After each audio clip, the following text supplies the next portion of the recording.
ब्रह्मा जी ने संपूर्ण शिव महापुराण का आश्रय संकादिक महात्माओं से प्राप्त किया, जिन महात्माओं ने नंदीश्वर भगवान शिव भगवान की संहिता का पाठ श्रवण किया था। ब्रह्मा जी बड़े प्रसन्न हुए और भगवान की दिव्य कथा को गुनगुनाने लगे। श्री सूत जी महाराज ने सौनकादिक ऋषियों को कहा, महाराज वही कथा एक बार नारद जी ने ब्रह्मा जी के चरणों में जाकर के प्रश्न पूर्वक पूछे। तो सौनक बाबा ने सूत जी से कहा, भगवान नारद जी इतने ज्ञानी हैं, इतने बड़े महात्मा हैं कि सर्वत्र उनकी गति है, त्रिकालज्ञ हैं वो, आगे कथा में हम सुनेंगे। और नारदो देव दर्शनः, जिनको एक बार नारद जी का दर्शन हो गया उसको ये पक्का हो जाता है कि भगवान का दर्शन जरूर होगा उसको। इतने बड़े महात्मा हैं नारद जी, और उनके अंदर ऐसा क्या शोभ हुआ जिस शोभ के कारण महात्मा नारद जी ने ब्रह्मा जी के चरणों में बैठ करके शिव पुराण की कथा का श्रवण किया। तब ब्रह्मा जी के उस दिव्य घटना को श्री सूत जी महाराज ने शनकादिक ऋषियों के लिए समझाना प्रारंभ किया। बोलिए शंकर भगवान की जय, श्री शिव महापुराण की जय। अब वो घटना आई है जिस घटना के कारण श्री शिव महापुराण का प्राकट्य और हम सबके लिए ये कथा सुलभ हुई। घटना क्या है? आप लोग वो घटना जानते हैं। एक बार महात्मा नारद जी एकस्मिन् समये विप्रा नारदो मुनिषद्दमः तत्राश्रमो महादिव्यो नाना सौवा समन्विताः। एक बार महात्मा नारद जी ने मन में विचार किया कि हम रोज भगवान की सेवा पूजा करते हैं, अब कुछ विशेष प्रकार की पूजा करनी चाहिए। जैसे रोज आप शिव जी को जल चढ़ाओ, चंदन कुमकुम लगाओ, बेलपत्र चढ़ाओ, और कोई पर्व विशेष आए तो लगता है कि आपको बड़े विस्तार से भगवान का अभिषेक हो गया, आचार्य को बुलाकर। ऐसे ही नारद जी ने हिमालय की गुफाओं में प्रवेश किया और वहां जाकर के भगवान का दिव्य तप प्रारंभ किया। धन्य है महात्मा नारद जी और उनका वह दिव्य तप। हिमगिरी गुहा एक अति पावनी, वह समीप सुरसरी सुहावनी। गंगा मैया का तट है, बद्री केदारनाथ भगवान का पवित्र क्षेत्र है। वहां हिमालय की कंदराओं में रहते हुए महात्मा भगवान के भजन में हैं। एक बार इंद्र ने विचार किया कि यदि इस प्रकार से महात्मा नारद जी भगवान का भजन करेंगे, भगवान प्रसन्न होंगे, प्रसन्न होकर के वरदान देने के लिए आएंगे। और वरदान देते समय यदि नारद जी का मन हो गया कि महाराज बाबा बन के तो खूब घूम रहे हैं, अब थोड़ा सा इंद्र के पद को सुशोभित किया जाए, एक बार नारद जी बोलेंगे कि इंद्र बना दो, और भगवान एक क्षण नहीं लगाएंगे, तत्काल नारद जी को इंद्र बना देंगे। तो वो समय न आ पाए, पहले से व्यवस्था कर लो। इंद्र ने अप्सराओं को, किन्नरों को, गंधर्वों के लिए, बड़े बड़े संगीत के विशेषज्ञों के लिए बुलाया, सुंदर से परम सुंदर स्त्रियों को बुलाया और कहा तुम सब लोग इकट्ठा होकर के महात्मा नारद जी के पास जाइए, जहां नारद जी भगवान का तप कर रहे हैं।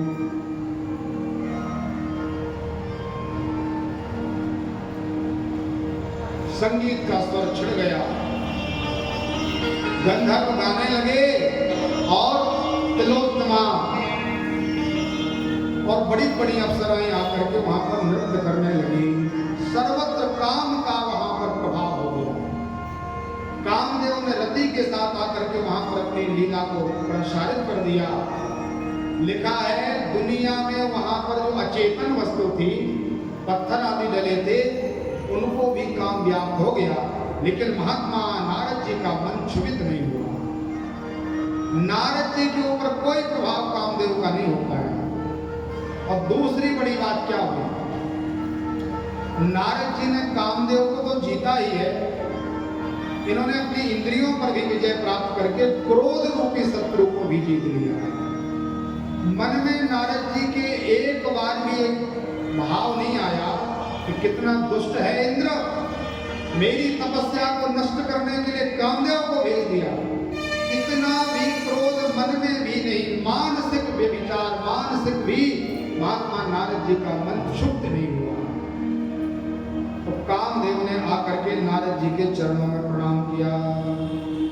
चली सुहावनी त्रिविध बयारी, काम कृशान बड़ा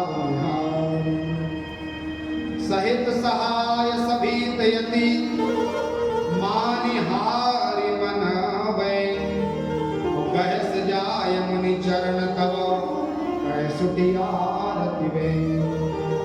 भयहु न नारद मन कछु रोषा, कहि प्रिय वचन काम परितोषा। नाय चरण सिर आयुष पाई, गयहु मदन तब सहित सहाय।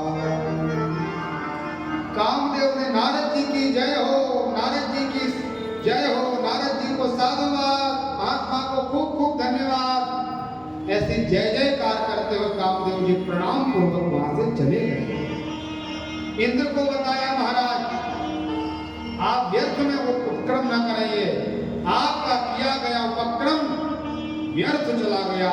नारद जी का मन क्षोभित नहीं हुआ।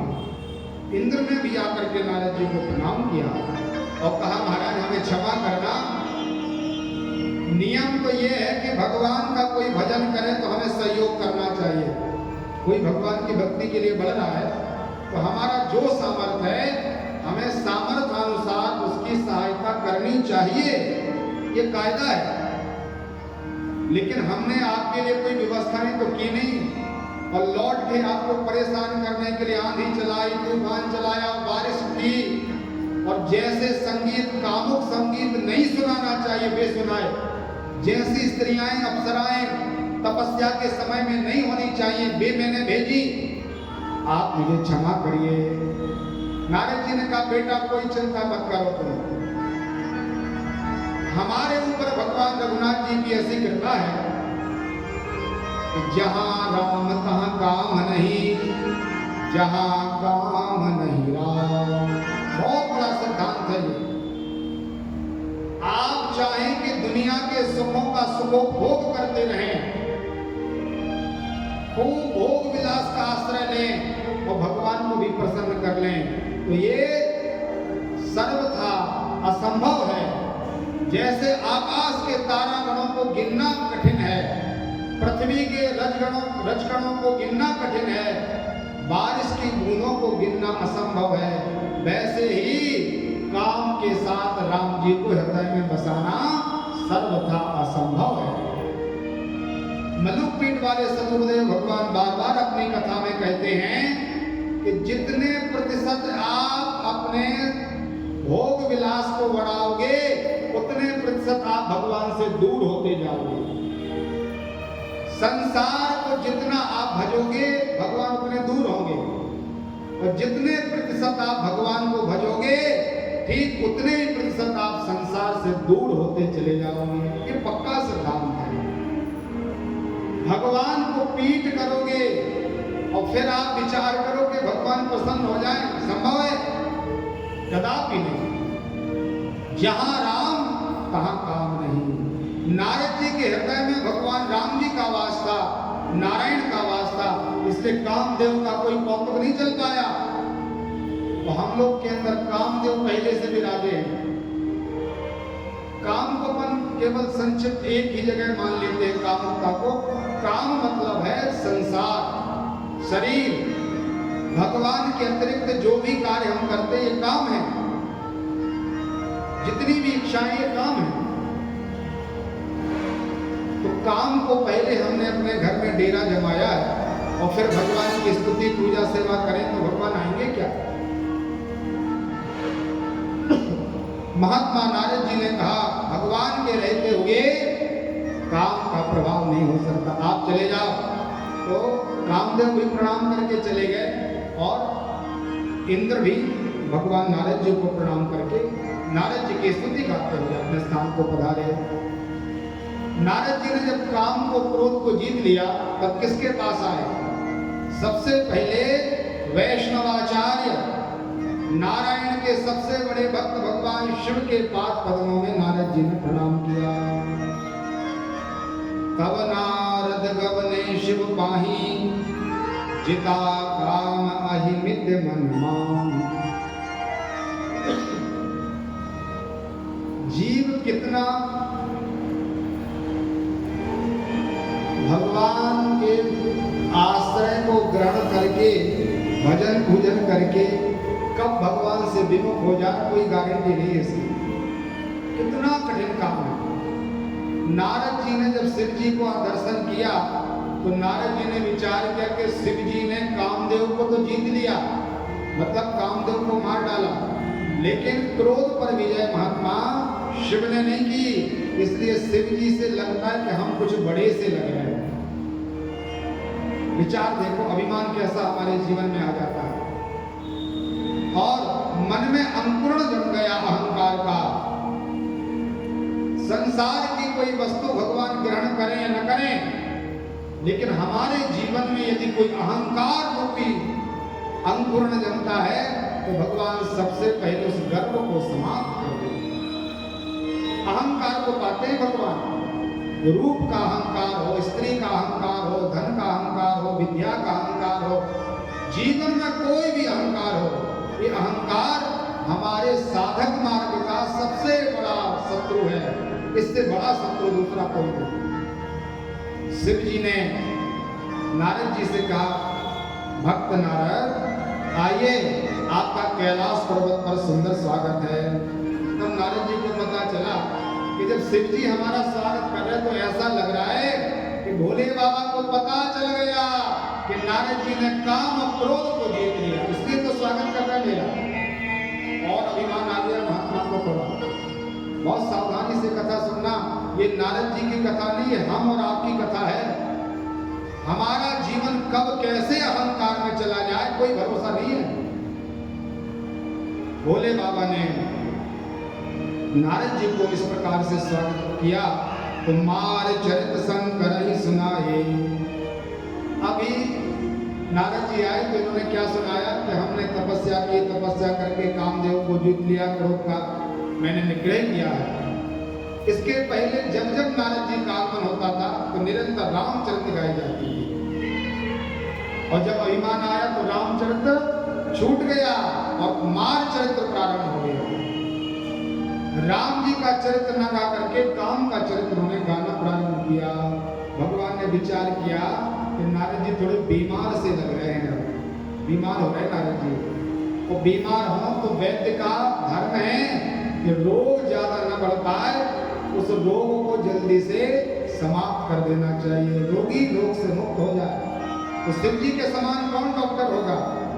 सबसे बड़े वैद्य हैं महात्मा शिव।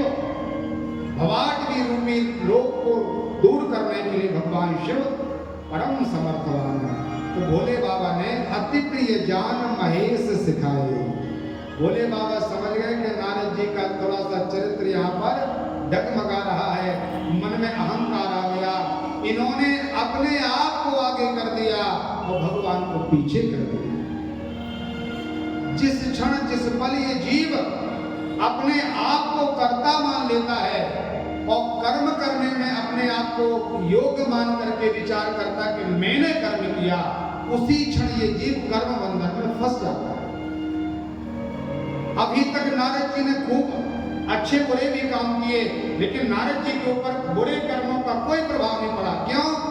क्योंकि नारद जी अभी तक ये ज्ञान रखते थे कि करने कराने वाले हम नहीं हैं, करने कराने वाले केवल परब्रह्म परमात्मा। हम तो निमित्त मात्रेण भव शब्द साचिन।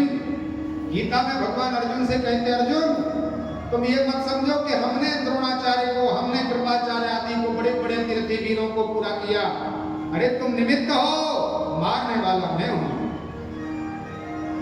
जब तक जीव का ये भाव रहता है कि करने वाले परमात्मा हैं, तो हम कोई भी कर्म करें, कर्म का बंधन में हम नहीं बंध सकते।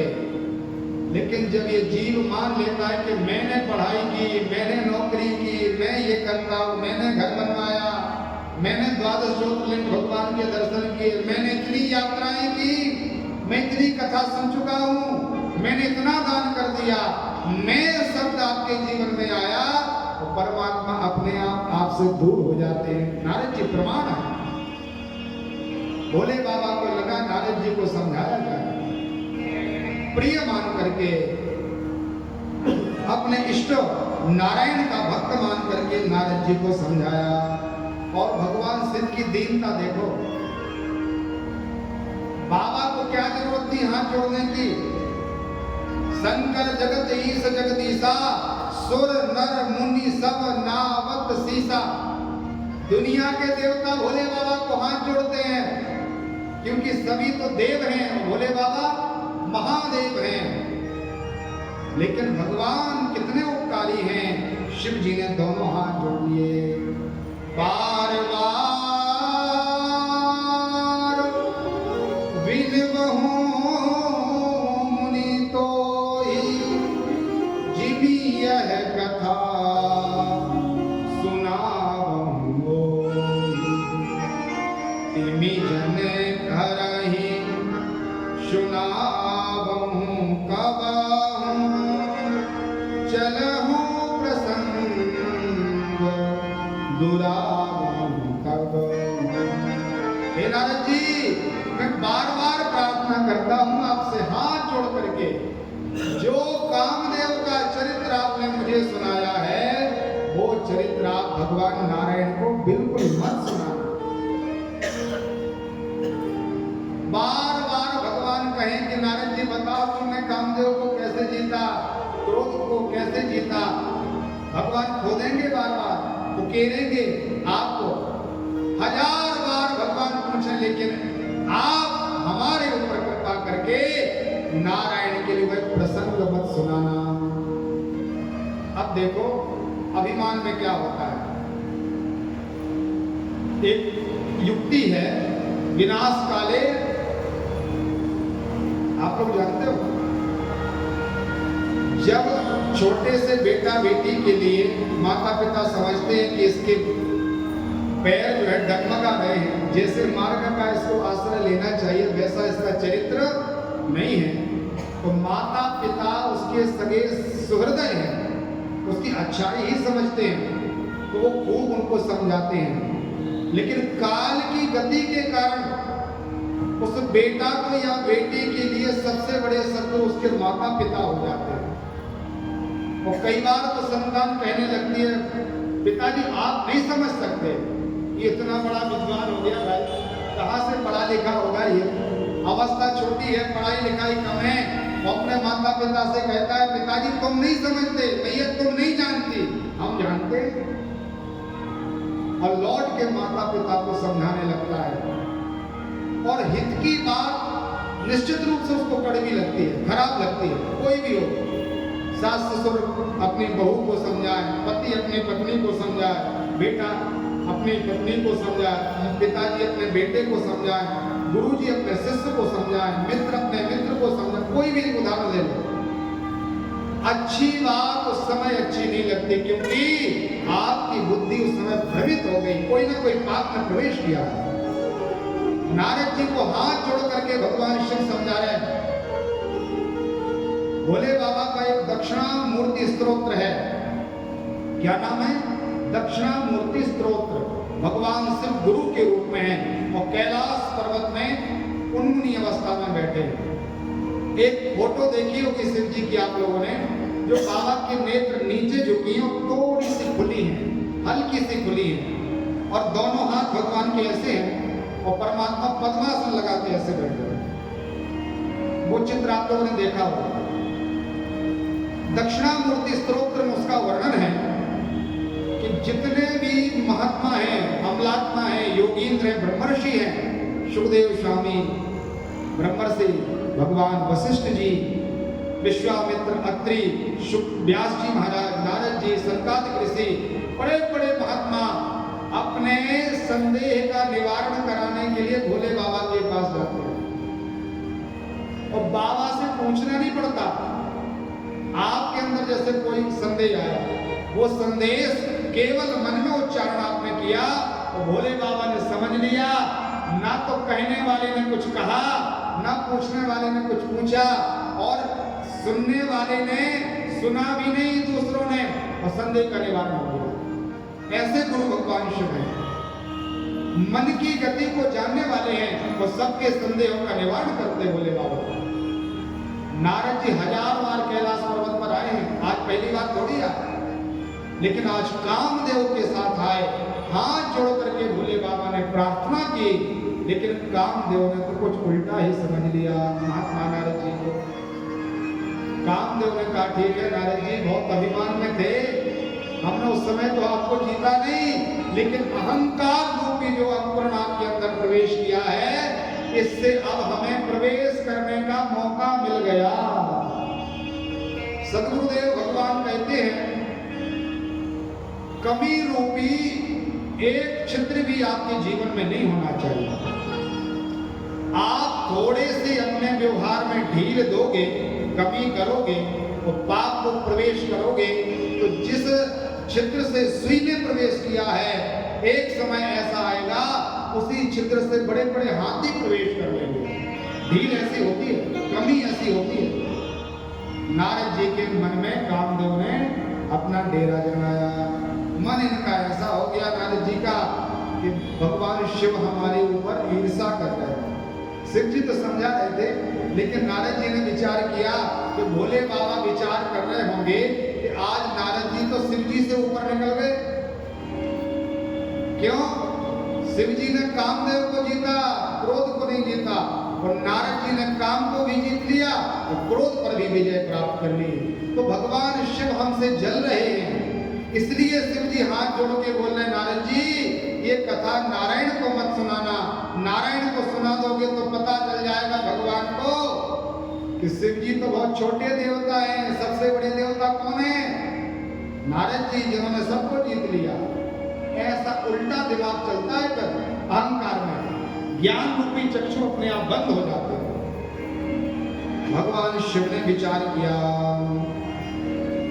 नारद जी को मैंने उपदेश दिया है, रोग इनके अंदर है, लेकिन रोग थोड़ा सा बड़ा सा समझ में आ रहा है, अब तो किसी ऑपरेशन करने वाले डॉक्टर के पास इनको भेजना चाहिए, तब इनके रोग का निदान होगा। तो भगवान की माया को प्रणाम करते हुए भोले बाबा ने परमात्मा के चरणों में प्रणाम किया और विचार किया कि नारद जी का अहित नहीं होना चाहिए, क्योंकि ये भगवान नारायण के भक्त हैं और जो परमात्मा का भक्त है वो मेरा भक्त है। इसलिए 2 गण नारद जी के पीछे भगवान शिव ने छोड़ दिए।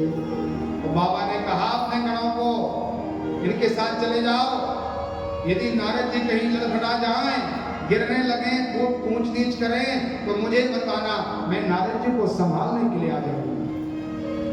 इससे बड़े उपकारी कोई हो सकता है? विचार करो। जो बात नहीं मान रहा, हाथ जोड़ के प्रार्थना करने पर भी नारद जी नहीं सुन रहे, बोले बाबा हाथ जोड़ लेते, चले जाओ, तुम्हें जैसा दिखाए सो कर लो। लेकिन बाबा ने विचार किया, कामदेव का प्रभाव, अहंकार के प्रभाव के कारण भगवान नारायण का भक्त विचलित हो रहा है, ये भगवान का भक्त है, परमात्मा की भक्ति का निरादर नहीं होना चाहिए। इसलिए नारद जी का उपहास सहन नहीं कर सकते हम।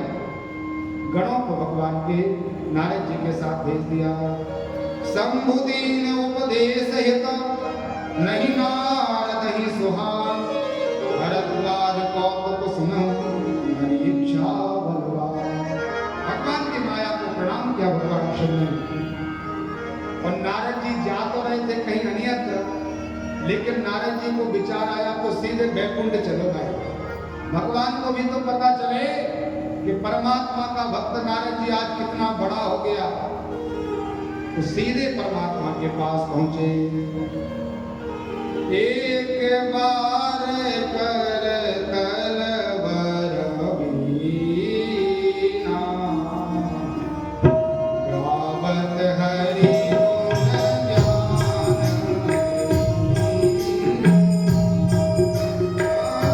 जय सिया राम जय सिया राम,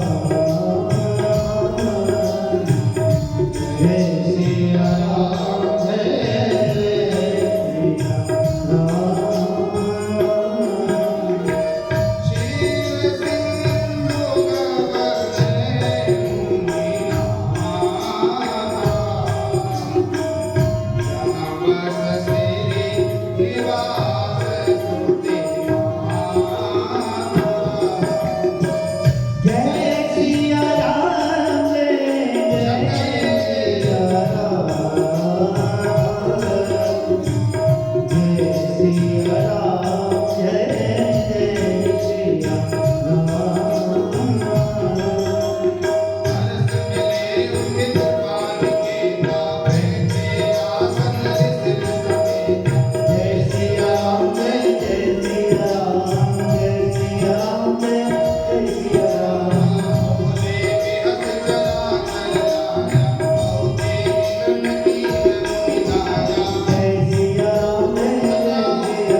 महात्मा नारद जी सीधे बैकुंठ चले आए और भगवान को तो पता है कि नारद जी अस्पताल में भर्ती होना चाहते हैं, ज्यादा रोगी हो गए ना, तो भगवान ने विचार किया रोगी को ज्यादा परिश्रम नहीं कराना चाहिए। भगवान स्वयं उठे और उठकर के परमात्मा नारद जी के पास पहुंचे। हरस मिले उठे कृपा निकेता। भगवान ने कहा नारद जी आइए आइए, आपका स्वागत है। बैठे आसन ऋषि समेता। बोले आज आप नीचे ऊपर नहीं बैठोगे, आज शेष सैया पर जहां नारायण का वास है मेरे साथ आप हमारे साथ विराजमान हो। नारद जी ने विचार किया अब तो पक्का हो गया कि भगवान को पता चल गया नारद जी ने कामदेव को जीत लिया। अहंकार में व्यक्ति ऐसा अंधकार में चला जाता है। नारद जी ने कहा महाराज अरे आप मुझे अपनी आसन पर, हाँ नारद जी तुम इसी योग हो, हमारे भक्त हो, आपको इसी आसन पर बैठना चाहिए। और नारद जी बहुत दिनन कीन मुनि दाया। अरे महाराज जी बहुत दिन में आपने नारायण के ऊपर कृपा की है। आधे कचरा जब रोग हो जाए तो वैद्य पहले उसको पूरा करने के लिए दवाई देता है। घोड़ा हो जाए तो घोड़े को पहले पकाया जाता है कि खूब जब पक जाएगा तब उसको शरीर से अलग करेंगे। तो भगवान भी ऐसे ही नारद जी को रोग को पूरा करना चाहते हैं तो कहते नारद जी मेरे ऊपर बड़े दिनों में आपने कृपा की। नारद जी ने विचार किया नारायण भगवान बोल रहे कि मेरे ऊपर दया। बोले महाराज ऐसी कोई बात नहीं, आपकी कृपा है, हम आपके सेवक हैं। भगवान ने कहा वो तो मुझे पता है कि आप मेरे नारद सेवक को भक्त हो, लेकिन अभी अभी आप कुछ अभिमान में बोल रहे हो। व्यक्ति अभिमान में बोलता महाराज घर परिवार सब आपका है, आपका ये तो है सब, ऊपर से तो बोलता है अंदर से उसको पता है कि मेरा है। ऐसे ही नारद जी केवल ऊपर से बोल रहे हैं कि भगवान सब आपकी कृपा है, अंदर से नारद जी का मन है मैंने कामदेव को जीत लिया। तत्काल परमात्मा ने नई सृष्टि का निर्माण किया। बहुत सावधानी से सुनना, नारद जी लाखों करोड़ों बार ब्रह्मलोक, वैकुंठ लोक, गोलोक, साकेत लोक, कैलाश आदि में घूम चुके हैं। हर जगह सर्वत्र गति है उनकी, प्रत्येक कण कण पता है कहां डला है। लेकिन जो परमात्मा ने आज नया नगर का निर्माण किया तो नारद जी ने इतना विचार नहीं किया कि ये नगर तो मैंने आज के पहले कभी देखा ही ना, ये कहां से आ गया भाई। और नारद जी ने उस पुर में प्रवेश किया। वहां विश्व मोहिनी तासु कुमारी शील निधि नाम के राजा हैं और राजा की कन्या का नाम विश्व मोहिनी। कन्या का स्वयं की तैयारी है। देश देशांतर के राजा राजकुमार सब इकट्ठे हुए हैं। महात्मा नारद जी को आता देख करके सबने महात्मा नारद जी को प्रणाम किया और राजा ने कहा भगवान आप महात्मा नारद जी हो, उत्तरकालज्ञ हो आप, सर्वत्र गति आपकी है। आप कृपा करके मेरी कन्या का हाथ देख लो या कुंडली देख लो, और कन्या की कुंडली में हाथ देख करके बताइए इसका विवाह किसके साथ होगा।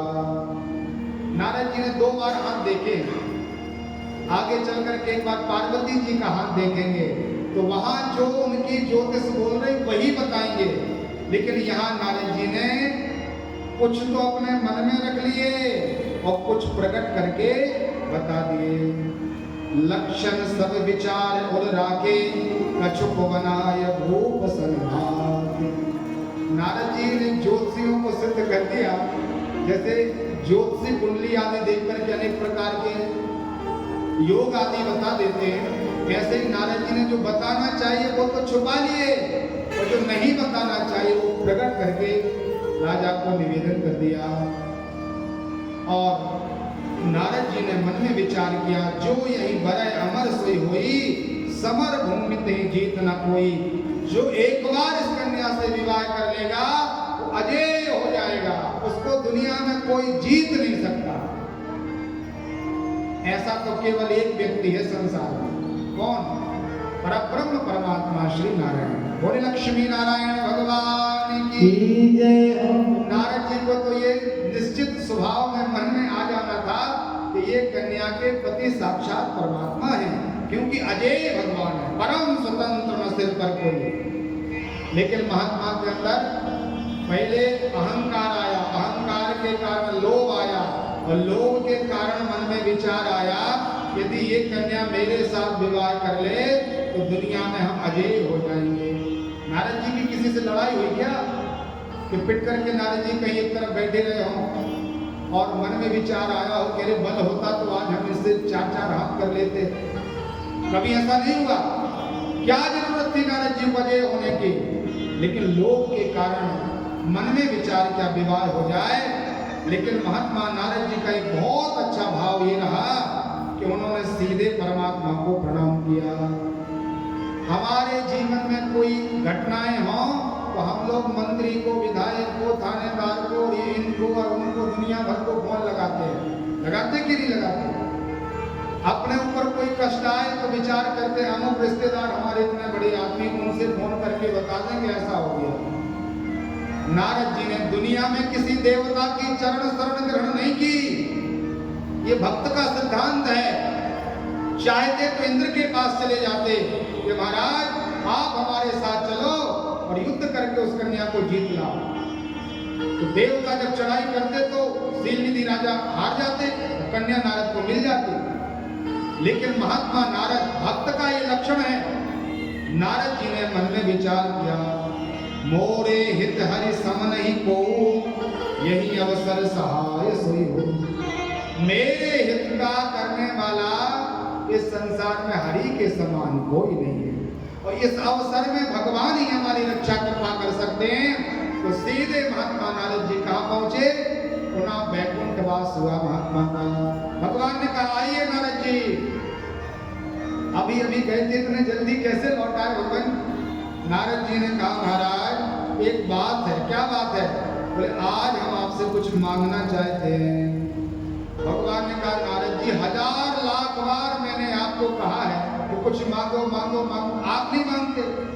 अरे मांगो क्या चाहते हो? आप जो मांगोगे हम देंगे।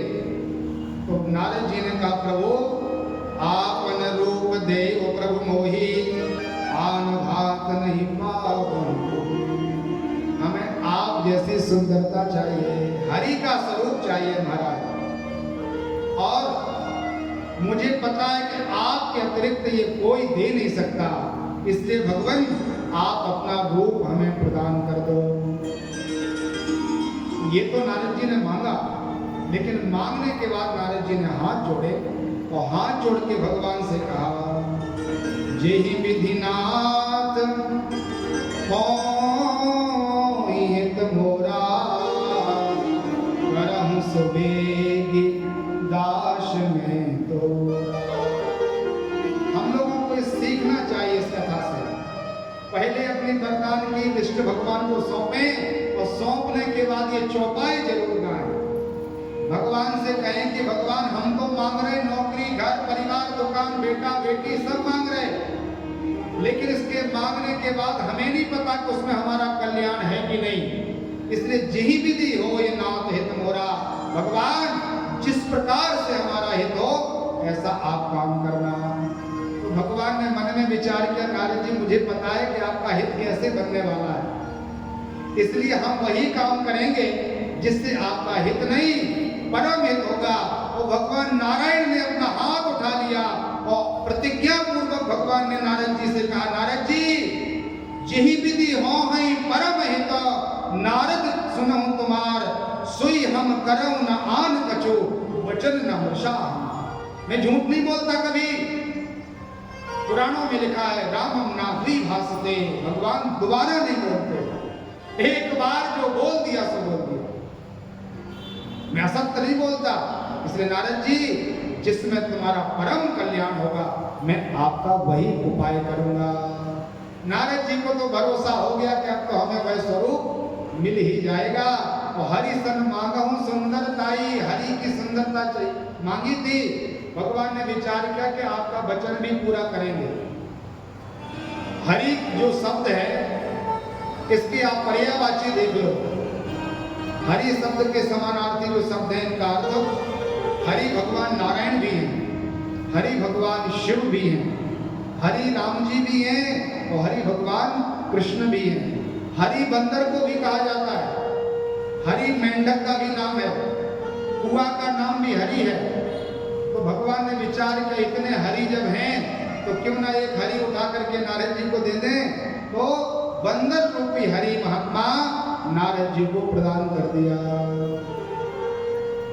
और नारद जी को तो ये था कि हम भगवान के समान हैं। उस सभा में नारद जी का आगमन हुआ। तुलसीदास जी लिखते हैं, उपथमांग रुच व्याकुल रूगी, वैद्य न दे सुनहि मुनि जोगी। भगवान ने कहा महात्मा जब कोई रोगी हो जाता है तो जो नहीं खाना चाहिए ऐसे खाने की इच्छा मन में होती है, खासकर रोग के समय, लेकिन वैद्य जो होता है वो मना करता है। इसलिए नारद जी आपका हित ही करेंगे हम। नारद जी चले गए, सभा में जाकर के देखा तो जहां कन्या आने वाली थी उसके सामने नारद जी बैठ गए फूल करके। जही दिस बैठे नारद फूली, सो दिस तही न बिलो की भूली। नारद जी बड़े अभिमान में बैठे हैं कि अब तो कन्या किसी को भूल करके भी नहीं देखेगी। क्यों? क्योंकि मुझे भगवान का स्वरूप मिला है। भूल करके बैठे थे, लेकिन जिस तरफ नारद जी बैठे कन्या ने भूल कर भी एक बार नारद जी को देखा नहीं। तो ये लाइव टेलीकास्ट चल रहा है। भगवान शिव जी के गण नारद जी के पीछे लगे हैं और भोले बाबा के गण एक एक घटना बता रहे हैं भोले बाबा को कैलाश पर्वत पर, महाराज ऐसा ऐसा हो रहा है। भोले बाबा ने जब ये चौपाई सुनी बड़े प्रसन्न गदगद हो गए भगवान शिव। और बाबा विश्वनाथ जी ने विचार किया कि बंदर बनने में कितना सुंदर लाभ है। नारद जी बंदर बने तो महामाया रूपी विश्व मोहिनी भगवान की माया है। उस माया ने एक बार भी नारद रूपी बंदर को नहीं देखा। तो भोले बाबा ने विचार किया क्यों ना बंदर ही बना जाए भाई, बंदर बनने से कोई माया व्यापेगी नहीं। इसलिए तत्काल भगवान शिव वानराकार होकर के हनुमान जी के रूप में प्रकट हो गए। बोलिए हनुमान जी महाराज की जय हो। साक्षात भगवान शिव ही वानराकार हनुमान जी के रूप में भगवान की सेवा के लिए प्रकट हुए। एक और बहुत बड़ी बात, यहाँ लाखों लोग बैठे हैं सभा में, लेकिन भगवान कितने भक्त वत्सल हैं। भगवान का नाम है भक्त वत्सल। केवल और केवल भगवान शिव के दो गण और तीसरी विश्व मोहिनी, तीन व्यक्ति के अतिरिक्त किसी को भी नारद जी बंदर के रूप में नहीं दिखाई दे रहे। जितने लोग हैं प्रत्येक व्यक्ति के लिए महात्मा नारद जी के स्वरूप में है, क्योंकि भगवान अपने भक्त का तिरस्कार सहन नहीं कर सकते। भगवान से बड़ा भक्त होता है मोरे मन जही अस विश्वासा, राम ते अधिक राम कर दासा। भगवान ने विचार किया नारद जी का अपमान होगा तो नारद का अपमान नहीं, मेरा अपमान है, मेरी भक्ति का अपमान है, इसलिए नारद जी का ट्रीटमेंट भी हो जाए और भक्ति को भी भ्रष्ट न होना पड़े। तो भगवान ने केवल 3 लोगों को दिखाया और सबको स्वरूप का दर्शन कराया। कन्या आगे निकल गई, नारद जी उछल करके और आगे बैठ गए कि अब देख लेंगे, फिर आगे। भगवान शिव कहते हैं मां पार्वती से, देवी जिस नारद ने काम को अनेक अप्सराओं के साथ परास्त कर दिया था, वह नारद आज एक साधारण जीव की तरह, लोलुप व्यक्ति की तरह उस स्त्री को प्राप्त करने के लिए आगे दौड़ रहे हैं, शादी कराने के लिए।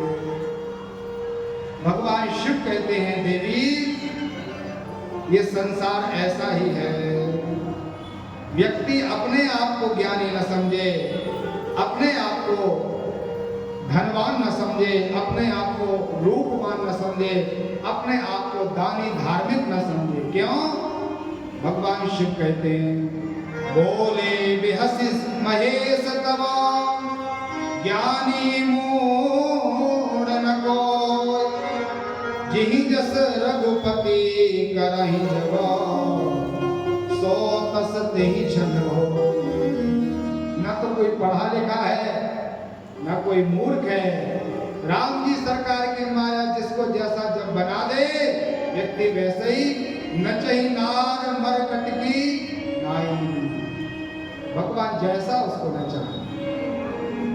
नारद जी की विकलता को देख करके भगवान के गणों ने कहा महात्मा एक बार अपने रूप को देख लो, कैसा रूप बन गया तुम्हारा। नारद जी ने जल में देखा और जैसे ही जल में अपने बिंब को देखा तो क्या था, नारद जी हरि का रूप तो थे नहीं, कपि आकृति तुम कीन हमारी, जैसे ही मरकट का रूप देखा और फड़कने लग गए महात्मा के, लाल पीले नेत्र हो गए और भगवान के अंदर जो सद्गुण देखते थे उन परमात्मा के अंदर महात्मा नारद जी केवल और केवल अवगुण का दर्शन करने लगे। विचार करने लगे कि देखो तो पर संपदा सकहि नहीं देखी, तुमरे ईर्षा कपट विशेषी। हजारों विवाह करके अभी पेट नहीं भरा भगवान का, और नारद जी का एक विवाह हो रहा था और एक विवाह भी देखा नहीं गया इनसे। अरे एक विवाह हम कर लेते तो क्या कमी हो जाती भगवान को। कितने ईर्षालु हैं।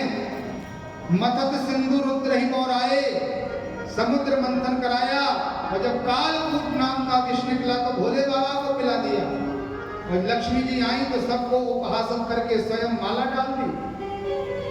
सुरही प्रेर विस्पान कराए। इनका तो केवल और केवल व्यवहार कपटमय है, अहंकार में ऐसा होता है। भगवान के अंदर भी व्यक्ति अवगुण का दर्शन कर लेता है। असुर सुरा विस्पान संकरही, आप रमा मनिचाल, स्वार्थ साधक कुटिल तुम सदा कपट व्यवहार। नारद जी तो बड़ा जाकर के क्रोध में भरे हैं।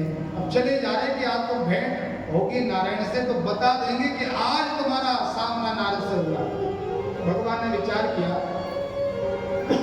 महात्मा को और लीला दिखाएं, तो तत्काल भगवान वहां जो विश्व मोहिनी थी विश्वरूप धारण करके भगवान प्रकट हो गए। बोलिए विश्वात्मा भगवान की जय।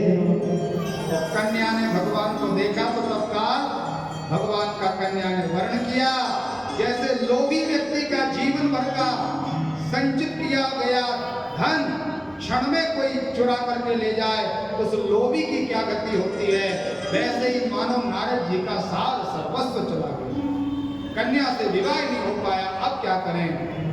भगवान उसको विवाहित करके ले गए।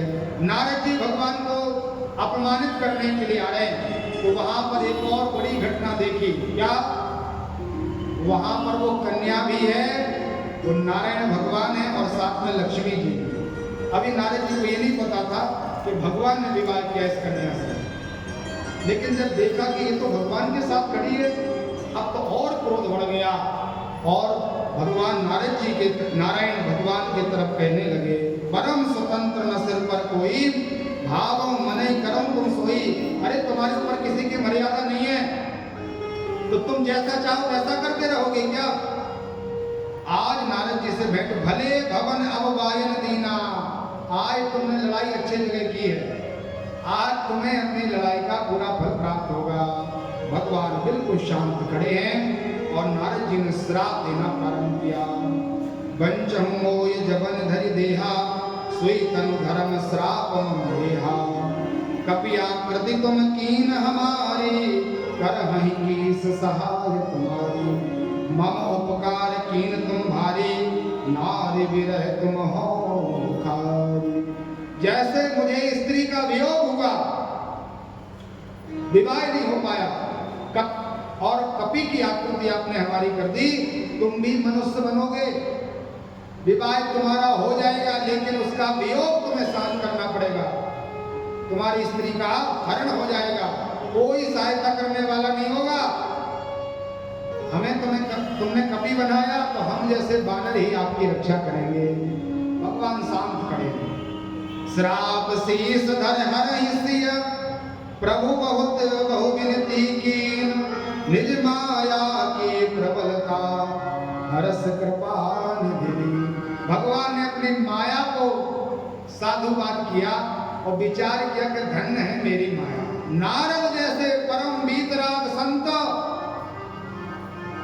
जिनका केवल एक ही आश्रय है, हरिशरणम परमात्मा हमारे, वो ऐसे पागल हो गए माया में। माया कितनी कठिन है, और परमात्मा ने एक क्षण में, जब हरि माया दूरी निवारी, नहीं तहाँ रमा न राजकुमारी। भगवान ने माया रूपी पर्दा जैसे ही नारद जी से हटाया, तो न वहाँ कन्या है, न श्रीनिधि राजा है, न वो नगर पर नगर है, न कोई किसी प्रकार का उत्सव है, न कोई लक्ष्मी जी हैं, केवल आत्मा रूपी नारद जी और परमात्मा रूपी भगवान नारायण, ये दोनों खड़े हैं। माया का पर्दा जब नारद जी के यहाँ से हटा, तब मुनि अति सभीत हरि चरना, गए पाहि प्रणता हरना। मृषा होय मम श्राप कृपाला, मम इच्छा कह दीन दयाला। नारद जी ने चरणों में प्रणाम किया, भयभीत हो गए। पीपल बात सरिस्त मन डोला, कंपायमान है शरीर कि मैंने ये क्या कर दिया। भगवान के चरणों में प्रणाम किया, भगवान हमारा प्रत्येक वचन असत्य हो जाए, झूठा हो जाए, कोई श्राप नहीं हमने आपको दिया। इस प्रकार की गति होती है जीव की। आत्मा और परमात्मा रूपी दृश्य के बीच में शरीर एक पर्दा है। अपना जो शरीर है ये क्या है? पर्दा। जब तक इस पर्दे में हम हैं तब तक भगवान सामने भी खड़े हैं, लेकिन भगवान दिखाई नहीं देते। और जब ये शरीर रूपी पर्दा हमारे सामने से हट जाता है तो भगवान के प्रत्यक्ष दर्शन हो गए। जैसे आप और हम बैठे यहाँ पर्दा डाल दिया जाए तो आपको शिव पुराण का दर्शन होगा क्या? बैठे आप यहीं हो, दूर नहीं हो, लेकिन पर्दा का विघ्न होने के कारण पास में खड़े होने के बाद भी आप दर्शन नहीं कर सकते। ठीक इसी तरह माया रूपी पर्दा जब हमारे शरीर में, मन में, चित्त में, बुद्धि में डला रहता है, तब तक भगवान कितना भी आपका उपदेश दें, आपको समझाएं, लेकिन अपन को समझ में नहीं आता। भगवान की प्राप्ति के लिए गोपांगनाओं ने भगवान का भजन किया, निर्वस्त्र होकर के यमुना के कुंड में प्रवेश किया।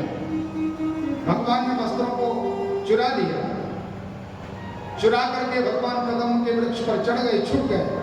गोपांगनाएं प्रातः काल का समय जान करके बाहर आई और विचार के वस्त्र पहन लें, लेकिन वस्त्र तो थे नहीं। उन गोपियों ने विचार किया कि परमात्मा यदि अपन हजारों कपड़े पहन लो तो क्या भगवान को नहीं पता अपने शरीर का भाव? अरे अरबों खरबों कपड़े भी आप धारण कर लो तो भगवान के सामने तो हम निर्वस्त्र हैं, क्योंकि हम शरीर नहीं, हम केवल और केवल आत्मा हैं। जब गोपियों के मन में यह भाव आ गया कि कपड़े पहन के भगवान के पास चले जाओ तो कोई अंतर नहीं, वो बिना कपड़े के भगवान के पास चले जाओ तो कोई अंतर नहीं, क्योंकि हम आत्मा हैं और आत्मा का कोई कपड़ा नहीं होता। तो गोपांग नाम का भाव जब शरीर से उठ गया तब परमात्मा की उनको प्राप्ति हो। इसी तरह माया रूपी पर्दा जो भगवान नारायण ने नारद जी के ऊपर से हटाया तो नारद जी ने भगवान के चरणों में प्रणाम किया। भगवान ने कहा चिंता मत करो, अब जो होना था सो हो गया, मेरी इच्छा समझो। अब मैं मनुष्य भी बनूंगा, पत्नी का हरण भी कराऊंगा, दुख भी भोगूंगा, कपियों की सहायता भी लूंगा। अतुलित बल अतुलित प्रभुताई, जो परब्रह्म परमात्मा अतुलित बल है वो कपियों की सहायता भी लेंगे, आप चिंता मत करो। नारद जी ने भगवान को बार बार प्रणाम किया। भगवान अपने स्थान को पधारे। अब नारद जी माला झोली लेकर के बैठे। 10 मिनट और आप कथा सुनो, इसके बाद कथा अपन आज की यहाँ पर विराम करेंगे। नारद जी जैसे ही भजन के लिए बैठे तो इनका भजन में मन नहीं लग रहा। आप लोगों के साथ यदि ऐसा होता हो तो सावधान हो जाए। भजन पूजन में यदि आपका मन दुनिया में डोलता हो, सोफा पे बैठने पर आनंद मिलता हो, तो आसन में बैठकर राम राम करने में आलस आती हो, तो समझ जाओ आपने कोई बहुत बड़ा अपराध किया है। भगवान के चरणों में मन न लगना ये महत अपराध की परिभाषा है। नारद जी ने किसका अपराध किया? नारायण का या शिव का? नारद जी ने नारायण का अपराध नहीं किया, नारद जी ने भगवान शिव की अवज्ञा की। भगवान शिव जैसे महत पुरुषों का इन्होंने निरादर किया। 1000 बार शिव जी ने समझाया, नारद जी हाथ जोड़ करके बोल रहे हैं तुम बैकुंठ जाओ, तो नारायण के सामने ये कथा का प्रवचन मत करना, ये अपराध नारद जी से हुआ। और इसी अपराध के कारण खूब भजन पूजन कर रहे, लेकिन भजन में इनका मन नहीं लगता नारद जी का। तब ये नारायण भगवान के पास आए और भगवान के चरणों में प्रणाम किया। बोले भगवान आप कृपा करिए, आपके चरणों में हमारा मन क्यों नहीं लग रहा? तो नारायण भगवान ने समझाया, तुमने हमारे परम स्वामी आराध्य देव भगवान शिव का अनादर किया है। अब तुम शिव जी की सेवा पूजा करो, शिव जी की कृपा प्राप्त करो, तब आपका मन निर्मल होगा और आपका मन भजन में लगेगा। क्या करें महाराज? तो नारायण भगवान ने कहा, पहले तो 10,000 वर्षों तक तुम काशी में वास करो, 10,000 सालों तक रोज गंगा जी में स्नान करो, विश्वनाथ जी की जल के द्वारा आराधना सेवा पूजा करो, और जब 10,000 वर्ष आपके पूरे हो जाएं तब आप क्या करें? जपहु जाओ शंकर सतनाम, हई हृदय तुरत विश्राम। ये शिव पुराण की नींव है। भगवान नारायण ने कहा 10,000 वर्षों की सेवा करने के बाद तुम भगवान शंकर के सतनाम स्तोत्र का पाठ करना। जपहु जाओ शंकर सतनाम। और ये सतनाम क्या है? यही सतनाम श्री शिव महापुराण है। आप शिव महापुराण की कथा सुनोगे तब आपके ऊपर भगवान प्रसन्न होंगे। तो आपने जो शिव जी का अपराध किया है वो अपराध आपका समाप्त हो जाएगा, और जैसे भक्ति आपको पहले प्राप्त थी वही भक्ति हरि और हरि की आपको प्राप्त हो जाएगी। महात्मा नारद जी ने काशी का आश्रय ग्रहण किया। भगवान शिव के चरणों की सेवा पूजा करते करते इसके बाद भोले बाबा के सतनाम स्तोत्र का पाठ प्रारंभ किया। आप लोग भी इस पाठ को कर सकते हैं। शिव जी की स्तोत्र बलि में अष्टोत्तर शत 108 नाम भगवान शिव के हैं। बड़ा पवित्र स्तोत्र है। जिनका मन भगवान के चरणों में नहीं लगता, या जिन्होंने अपने माता पिता का अपमान किया, गुरु जी का अपमान किया, बड़े बड़े महत्पुरुषों की अवज्ञा की, ऐसी अवज्ञा के कारण उनका मन दूषित हो गया, वो भगवान शिव के अष्टोत्तर शत स्तोत्र का पाठ करें, श्रवण करें और एक नाम लेकर के एक बिल्वपत्र भोले बाबा को चढ़ाएं, तो हमारे द्वारा किया गया अपराध समाप्त हो जाता है और भगवत कृपा से हमें पहले के समान निर्मल भक्ति प्राप्त हो जाती है। नारद जी ने परमात्मा का आश्रय लिया और सीधे ब्रह्मा जी के पवित्र क्षेत्र को प्रणाम किया। महात्मा ब्रह्मा जी के पास गए और अपने पिताजी को प्रणाम पूर्वक कहा, पिताजी आज से आप मेरे गुरु और हम आपके शिष्य हैं। पिता और पुत्र का जो संबंध है उसको एक तरफ रख दो, हम आपसे भगवान का चरित्र सुनना चाहते हैं, आप कृपा कीजिए। तो ब्रह्मा जी ने संपूर्ण शिव महापुराण की कथा महात्मा नारद जी को सुनाई। नारद जी ने श्रवण की, एक एक प्रश्न महात्मा नारद जी ने किया और भावपूर्वक भगवान ब्रह्मा जी ने प्रसन्न होकर के नारद जी के लिए इस कथा